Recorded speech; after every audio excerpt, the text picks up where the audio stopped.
Berhenti. Anda rasa sekadar merendam uncang teh hijau itu sudah cukup sihat?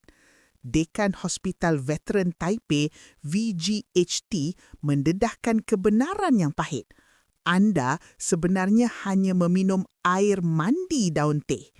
Khasiat yang paling bernilai sebenarnya sedang anda campak ke dalam tong sampah.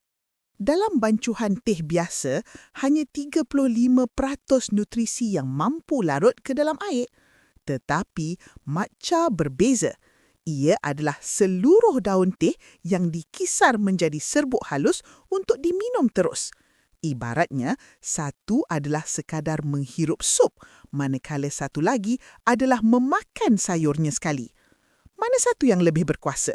Kajian telah menyesahkan bahawa kandungan katekina atau catechin dalam matcha boleh mencecah sehingga 137 kali ganda lebih tinggi berbanding teh hijau biasa. Setiap hirupan matcha adalah bom pemusnah semula jadi bagi penyakit kardiovaskular, nyanyok atau demensia dan darah tinggi. Mahu saluran darah yang sentiasa awet muda? Tukar uncang teh di rumah anda kepada serbuk matcha tulen.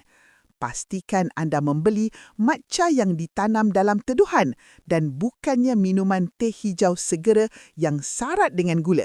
Itu hanya akan menggemukkan anda. Satu cawan yang berkualiti jauh lebih baik daripada satu baldi teh biasa. Ikuti saya, jom rungkai formula kehidupan.